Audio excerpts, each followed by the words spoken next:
Hello, Hi mate, you okay? I'm good.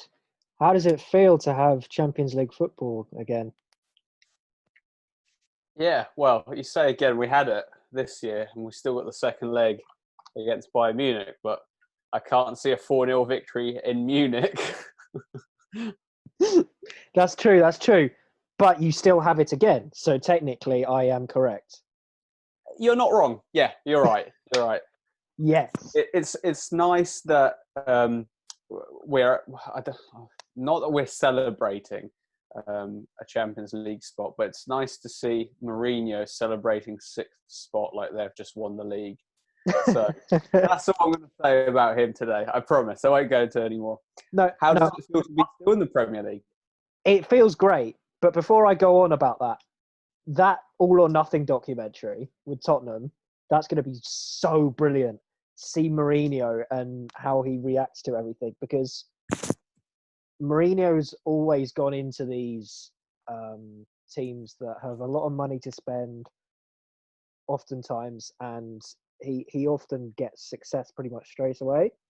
This is the first time that I can think of where he's had where he's not had a great first season. Well, actually, his second time at Chelsea wasn't great to start off with. Or am I completely making that up? No. So you're very right. Where he, I think it was after the Real Madrid spell that he went over. So of course, in Inter Milan, he had one season to basically set his footprint, and then the second season, that's where they won the treble. And that's where they did really well. He then left Real Madrid. I think it was the same thing. He didn't do that well in the first season. Second season, they won the league. Chelsea, again, first season didn't win the league. And then second season they did. And of course, third season's just an absolute write-off. I'm not going to talk about that. But it's the same with Man United. So he almost has one season where he settles in. The clubs are a bit like, we're not sure if we want you to spend all the money.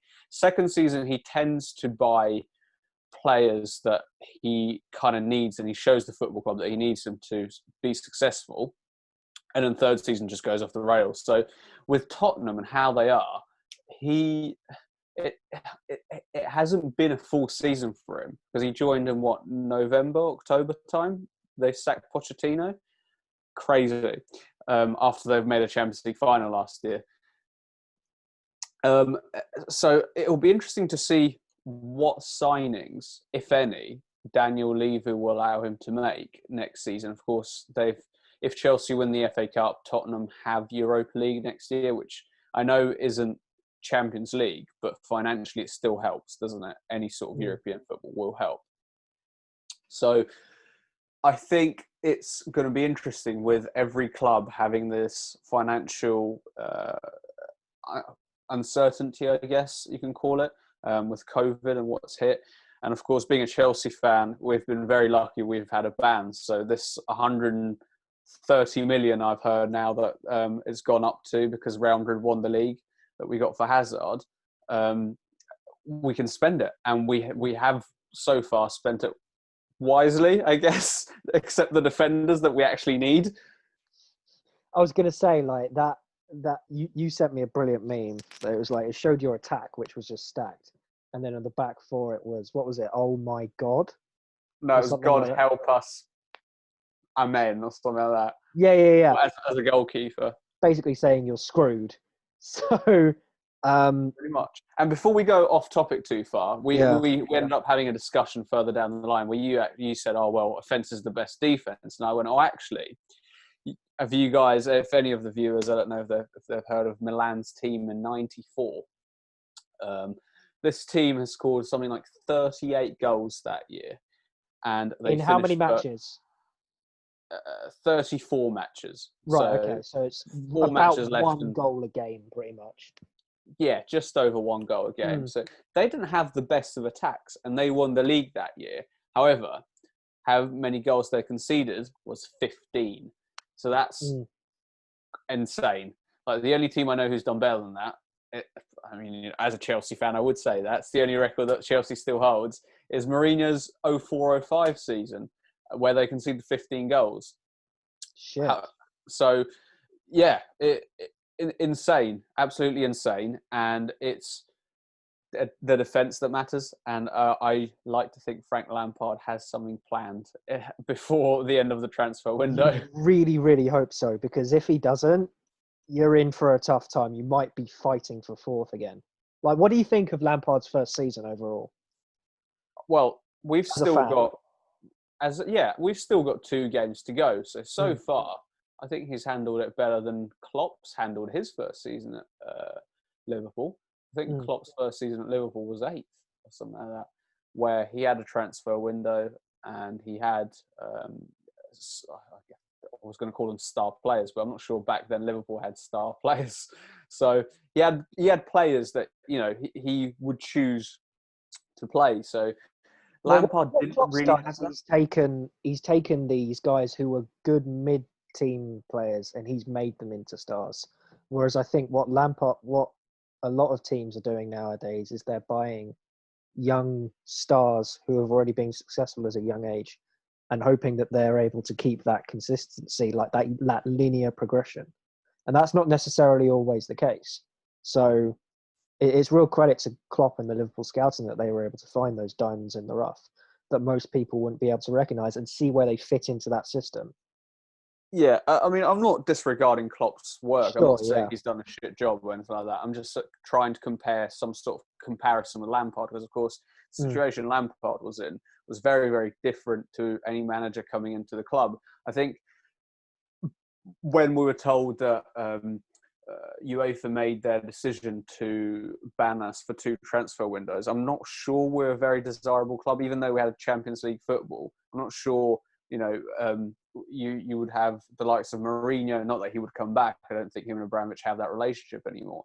But those kind of, the top managers in the world, they didn't really want the job because they couldn't go and spend money.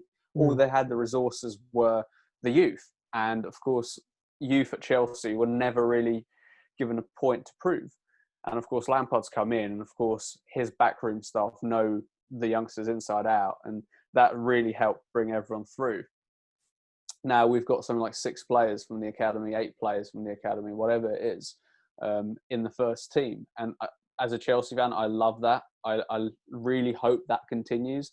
Don't get me wrong, I'm all for buying the, like you called, Klopp's scouting team, finding the diamonds in the right places. I'm all for that, because I think that's what a competitive football club needs to stay competitive.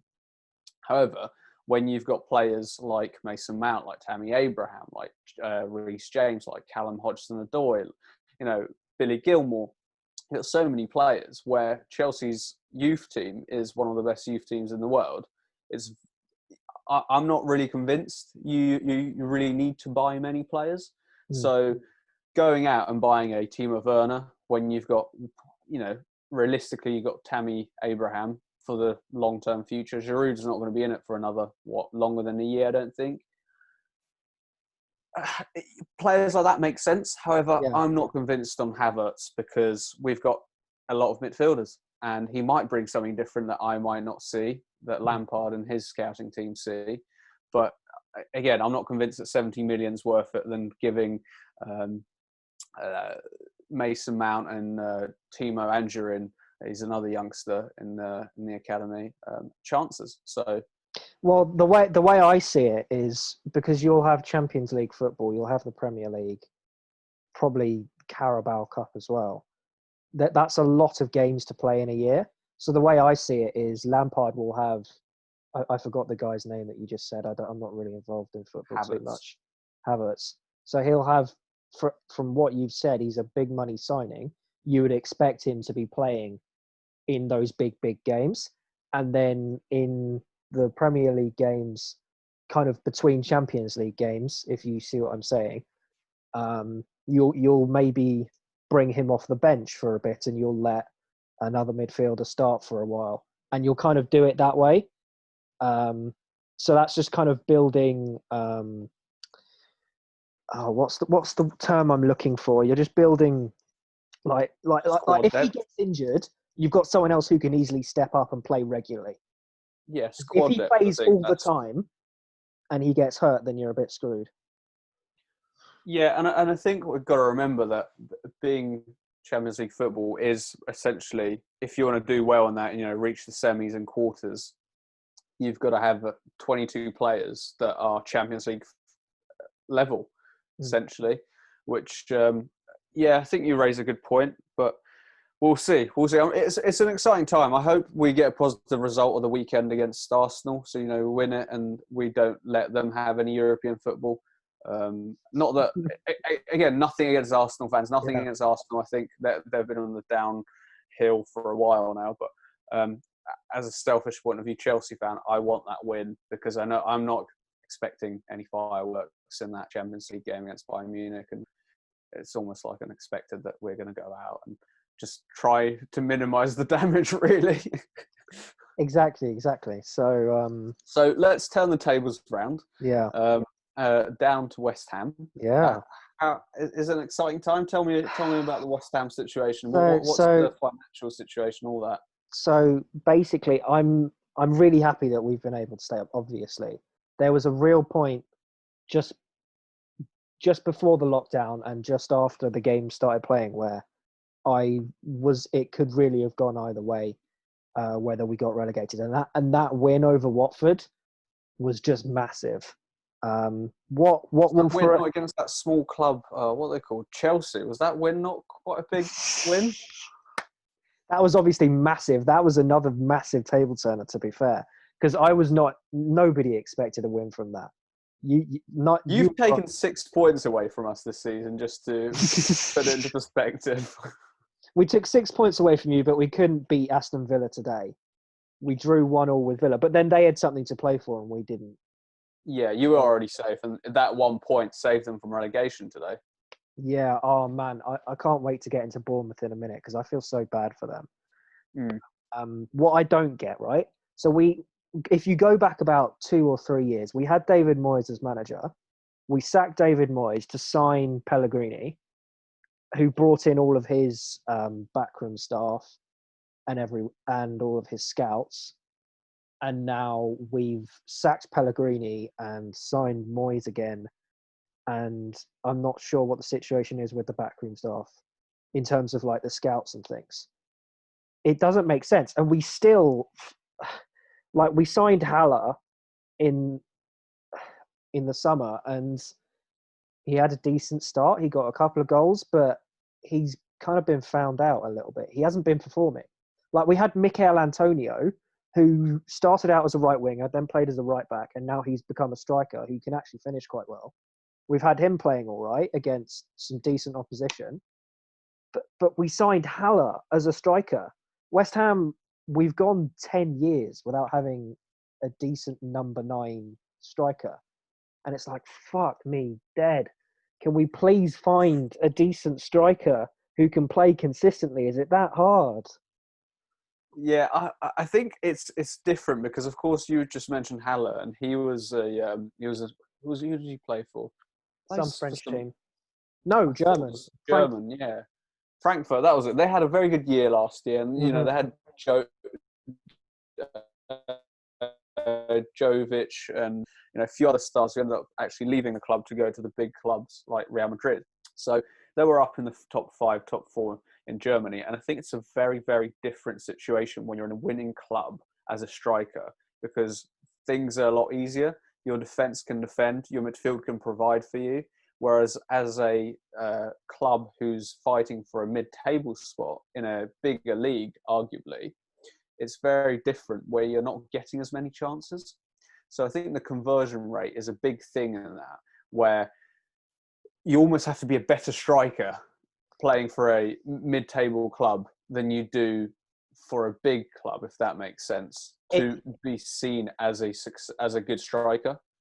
So the difference is mainly in Germany you've got 4 or 5 really, really good teams, and then there's the rest, which are you've got one good team, and the other 3 or 4 are they're not there, but they're good.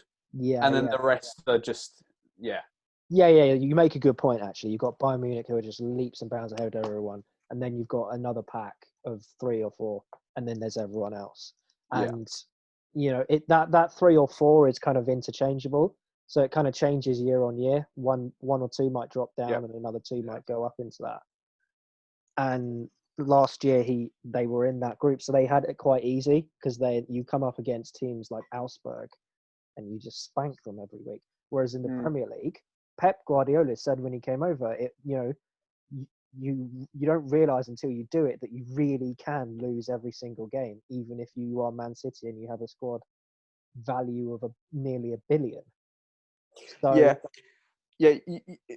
what I'm saying is the Premier League is much, much more competitive overall than the Bundesliga, and so that's something that he will be struggling with. And I really, really hope that that this doesn't dent his confidence too much, and that we're able to give him a good chance next season, maybe alongside Antonio. Yeah, I mean, this is a very, very controversial point I'm about to make, but I think all the other leagues in Europe, except the Italian league, are very much, you have one team or two teams that pretty much dominate it, maybe 3 in Spain, you could argue. And the rest are almost like part-time footballers in comparison to those top clubs. Because you look at France, right? You've got Paris Saint-Germain. Everyone else is what? They walk through them. They play games. They win like 8-9-0. Nothing on there. You've got the likes of Granada and Celta Vigo and all these smaller clubs in Spain where you've got Barcelona, Real Madrid, and Atletico Madrid. They walk through them. They win like 5-6-0. And if they have a really good star player, they'll get signed up immediately the next season. Yeah, the financial powers of Real Madrid and Barcelona, they bring players from the Premier League in a click of a finger like that. You've seen that with Gareth Bale, you've seen that with Ronaldo, you've seen that with Hazard, and I'm sure it will continue going on for however many years to come. But all I'm saying is that in Germany, you've got the same thing. Bayern Munich, as we said, you've got a player playing for Dortmund. Suddenly, Lewandowski wants to play for Bayern Munich because they are that one step ahead of everyone else. And you've got the likes of Leroy Sané, who played for Schalke, went to Man City, again, a stepping stone. But the German players always want to go back and play for one team, and that's Bayern Munich, if they've reached to that level.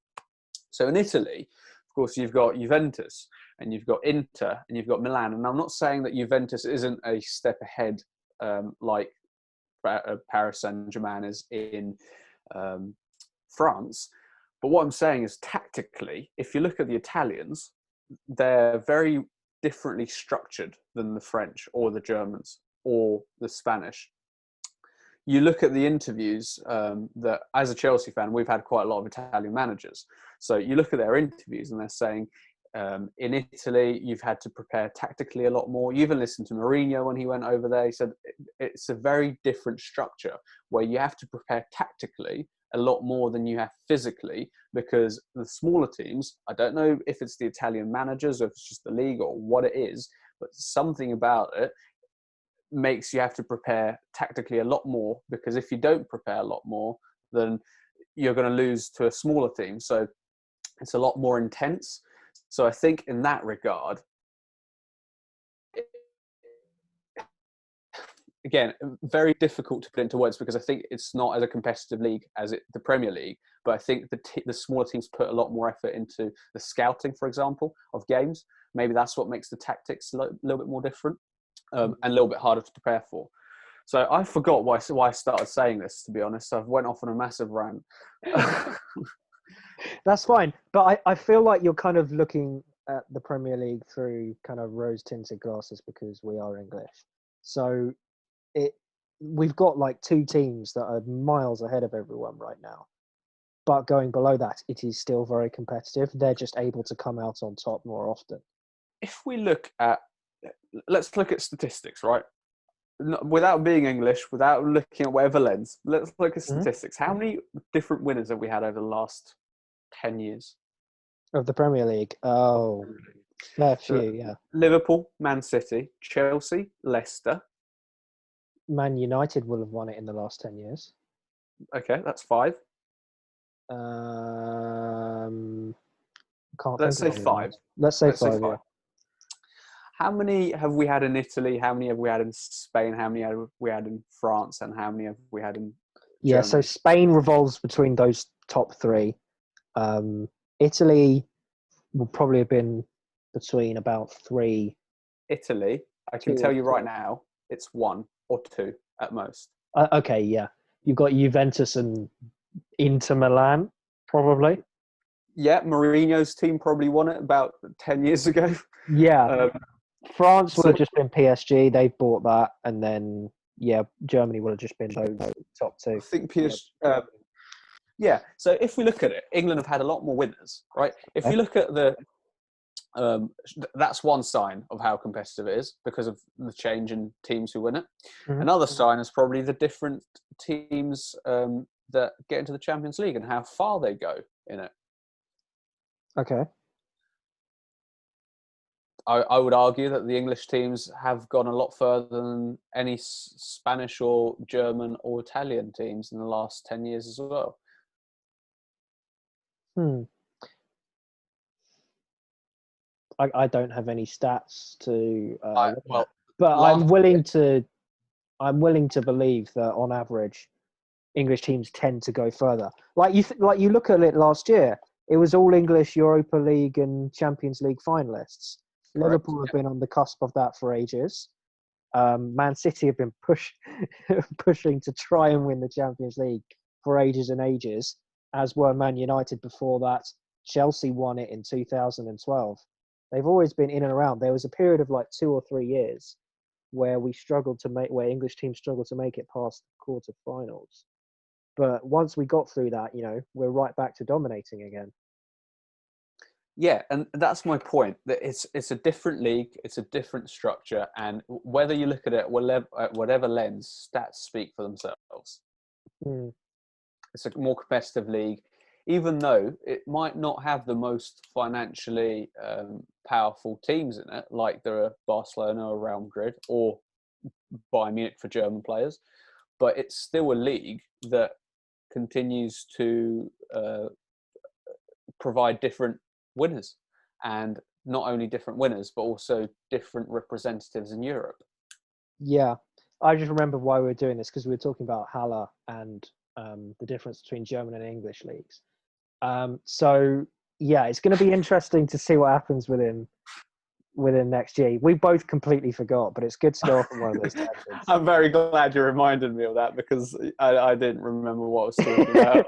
Yeah, when you said it, I was like, shit, I don't remember either. Why are we talking about this? But I think, yeah, we've managed to bring it back. So I really, really hope that we can make Haller a success because physically looking at him, he's tall and he's broad. Like he should be a good, solid English number 9. And if we can get Antonio playing well with him, and what the commentators were saying during the Watford game made a lot of sense. We've got Soucek, who's our big, tall midfielder, and he's obviously I kind of think of him as kind of the new age Fellaini without stupid hair. Because obviously Moyes had Fellaini in the midfield when he was managing Everton, who would just dominate, Elbow everyone in the face. elbow everyone in the face, and just dominate set pieces and just be a shithouse. Yeah. And that's who Soucek appears to be kind of morphing into. He's still quite young. He's mid-20s. No, I don't actually know how old he is, but I think he's still got somewhere to go. So I'm confident that West Ham with Moyes can start to kick on because we started to gel really well at the end of the season. As for the scouting, our scouting's been all over the place. I have no idea who to expect to sign or how well they do. It's boom or bust with us, really. Yeah, I think it's like that with any team in the Premier League. Just for bringing back to the conversation that we just had a minute ago, it is a competitive league, and demands are there to be met almost instantly. So if you don't make it, you are going to be sat on the bench, and then eventually you'll be shipped off to another club.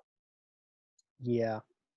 So I think it will look. Shall we just clarify for anyone who doesn't know the standings of the final? Yeah, Premier go League? for it. Yeah, so we got Liverpool at the Obviously, top, of yeah. course.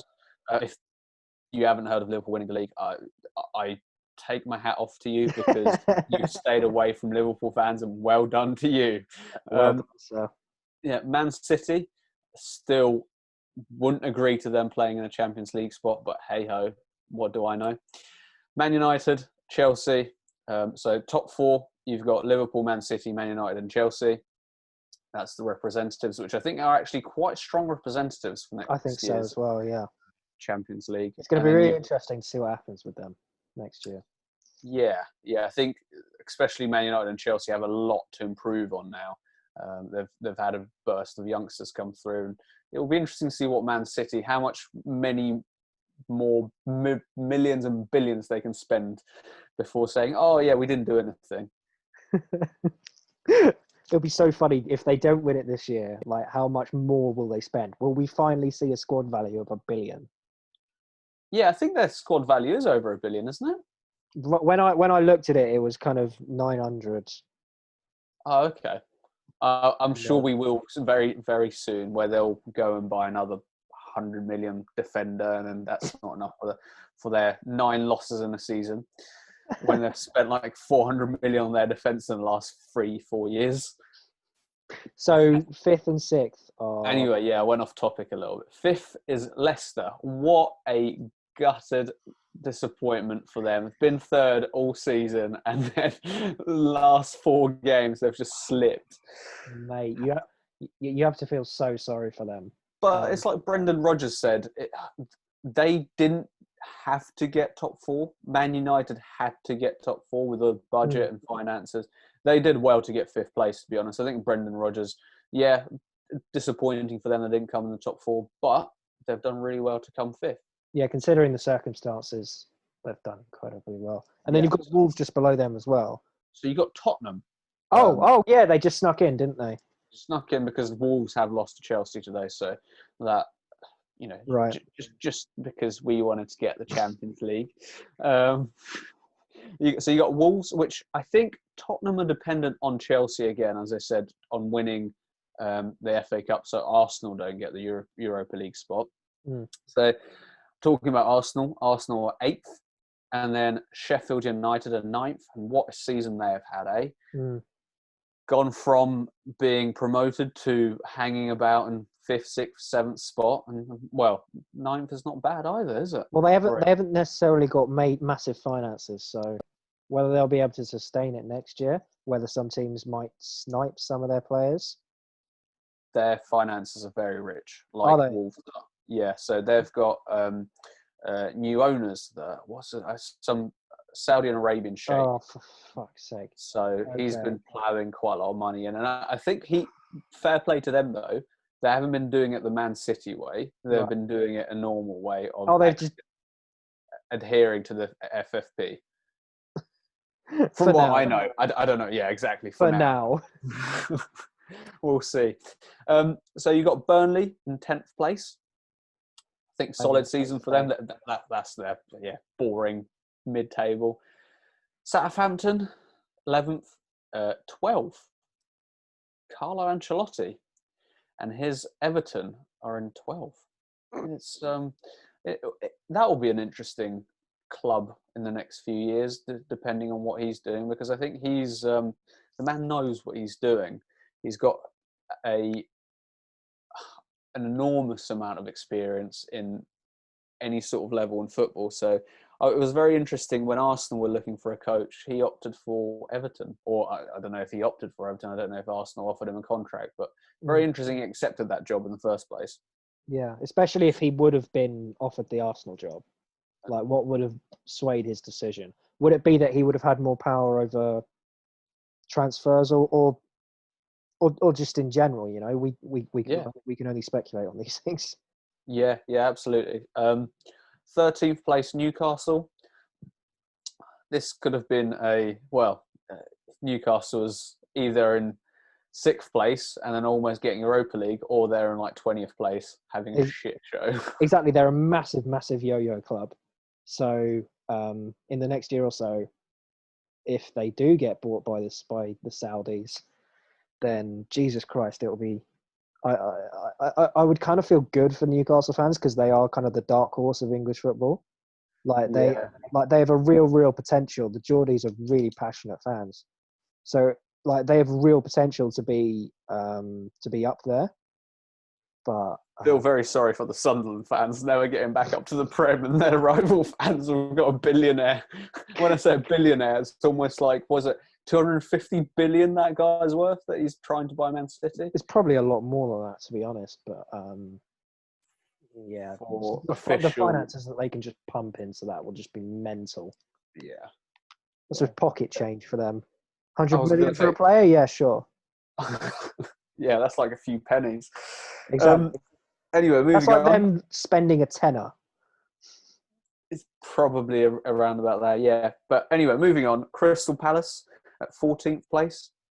I think they did all right to survive. Brighton, 15th place. They'll be an interesting team again. They've got a new manager. It's the first year without a manager, and I think they're looking up with how they're buying these youngsters that have a lot of potential, and just be very interesting. They're young to them, aren't they? 16th is West Ham. And then, of course, after that, you've got very, very tight few points between them. You've got Aston Villa at 35 points, Bournemouth at 34 points, and then Watford at 34 points, and then, of course, Norwich at 21. Yeah. I mean, Norwich were looking like they were down long time ago, so that's irrelevant. Watford, they sacked their manager with 2 games to go, and now they've got relegated, even though it was looking like they were going to be staying up. Watford is just a shit show. They literally rotate the same few managers every few years. I don't know what they're owned by an Italian. And that is very true. I was having this conversation earlier with the Italians. They're bound to be one of 2 things, if not both: insanely illogical and passionate. That's the Italians, and these owners appear to be incredibly passionate, but also really fucking dumb. Like sacking a manager 2 games before the end of the season with no guarantee that you're going to stay up. Now you've got relegated. Like, I don't feel sorry for them at all. They totally deserve it. No, I don't know, to be honest. With a team like Watford, it's very interesting because you feel like they will be back up, but you question if they actually will be this time round, or I do anyway. So with Bournemouth, I know you wanted to talk about them. I mean, it's just a little rant because it's not going to take long. I just feel so sorry for Bournemouth I'll because put the stopwatch on then. I feel so sorry for them because they're a small team with small finances. Eddie Howe or Eddie Ho, I don't know how you say his name. He's managed them. He was able to save them from relegation from the Football League entirely, and then build them up to this team that they're at now, in spite of leaving for Burnley for a little while and then coming back to Bournemouth. He's an incredibly good coach, and to see them with their restricted finances as it is, they should have stayed up. I really wanted them to stay up. They're that kind of that feel good team that should be there. That you kind of want to be there, because realistically, everyone knows they don't have a chance of winning. But it's that they're still a small club. They still have a small club feel to them. And yeah, I definitely see what you're saying. Their stadium is like what, 19,000 capacity, which it's tiny for a Premier League stadium.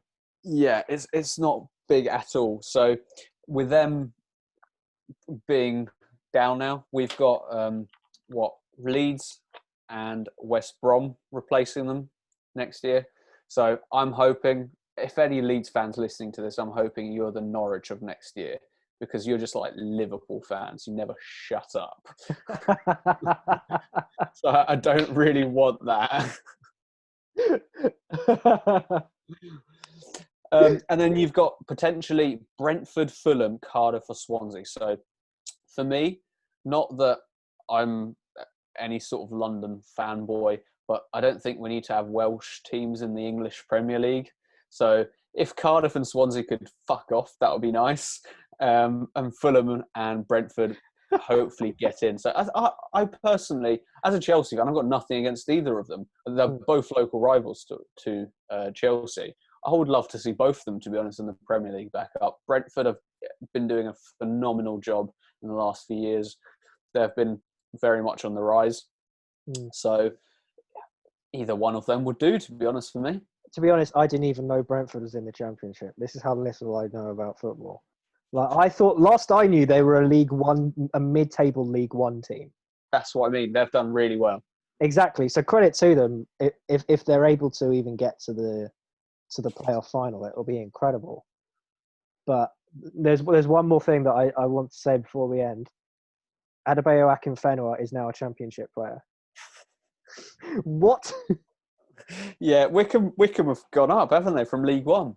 Exactly. They've, I know a guy who works at Wickham, and it's like, you see the facilities, and it looks like a semi-professional team.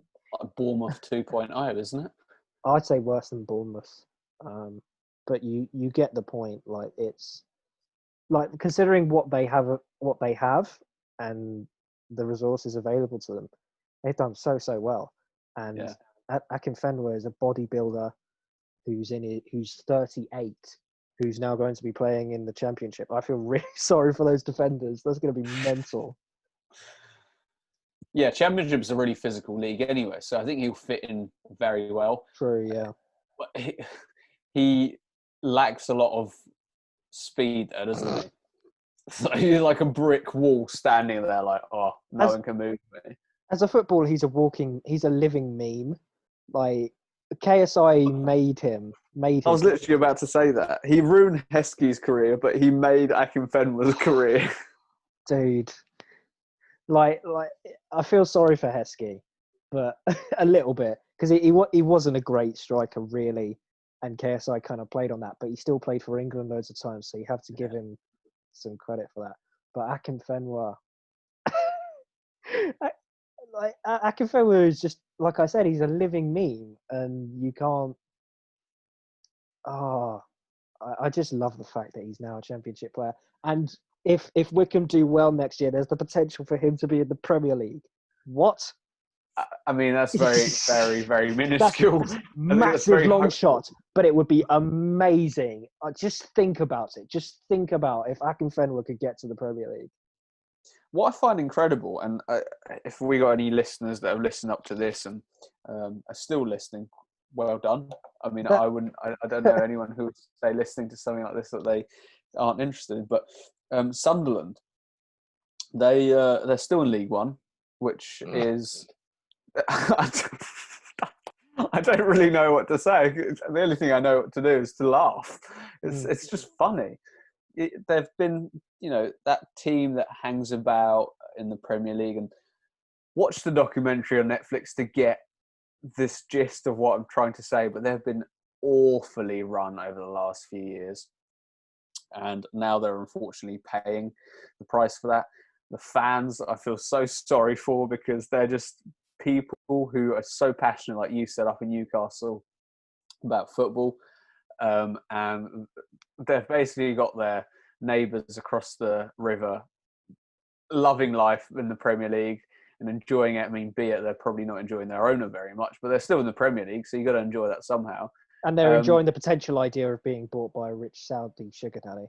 Yeah, basically, whilst they are in League One with no view in sight of when this shit housery is going to finish. Exactly. Exactly. You've got to feel for Sunderland fans, but you're from Sunderland, so you cannot deserve it. Yeah. Sunderland is not the nicest place on earth, is it? And on that point, if you got to this point, thank you very much for watching or listening, whatever it may be. And make sure to like the video if you're watching this on YouTube. And yeah, see you again next time. Thanks, guys.